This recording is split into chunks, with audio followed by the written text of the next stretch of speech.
So I've been in my garden and I have a lot of tomatoes. So I decided I'm going to try to make homemade salsa, and I'm going to do it more restaurant style because I don't like chunky. So I want to do it a little bit, pureed, I guess. So I went and got some cilantro, jalapeno, and then I have different varieties that I grow in my garden. Still has a stem on it. And then my first little pepper. So excited. So I'm going to follow this recipe I saw. So you need jalapeno, tomatoes, cilantro, some lime, and you need a can of diced tomatoes and an onion. You can use a white onion or a red onion. So let's get started. So chop up your cilantro. And you don't have to do it super small because we're going to put it in the food processor.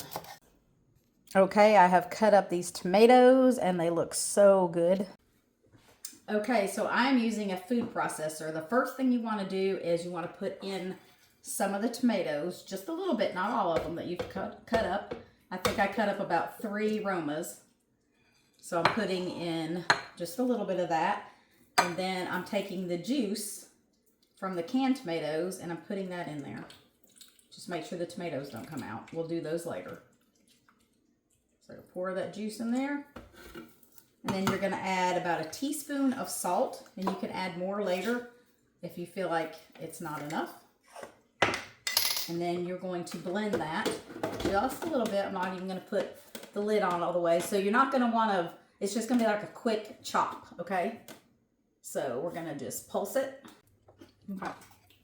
So I have cut up about 4 Roma tomatoes. You can use beefsteak, cherry tomatoes, any kind of tomatoes you want, okay? So now we're going to add the rest of the tomatoes in the food processor. Now you can use a blender. You're going to add your cilantro. And I would say this is about 3/4 of a cup of cilantro. Your onions, I used 1/4 of an onion. Put that in there. Guys, I hate onion. This is the first time I have chopped an onion in my entire life.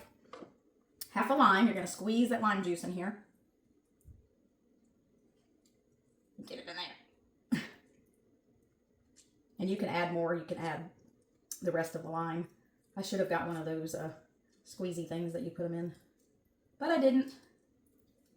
Okay. All right. And then the jalapenos. Now you're going to dump the rest of the can of your tomatoes in here. And I like to add just a little bit more salt. And then we're going to put it on here. And we're just going to pulse it. You don't want to chop it to nothing. If you want it chunky, then keep an eye on it. If you want it more restaurant style, keep an eye on it as well. I'm doing restaurant style.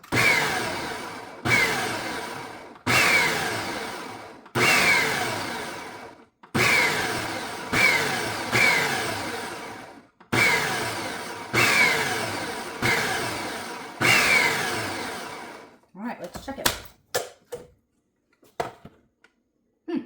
Still a little chunky.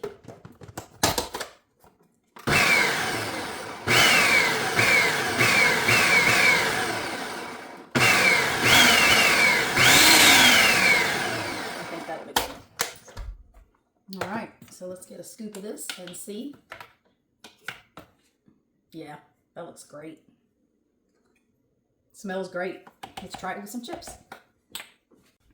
So the end result, what I did is I put it in a strainer and strained out some of the juice. I think there was too much tomato juice in here. But it is, I think it's a good consistency. It's thick. And it'll be great to sit on some chips. So I hope you try it. I think I might add a little bit more salt to it, but just play around with it. If you want to add heat, then obviously don't take out the seeds in the jalapeno. I hope you guys enjoy.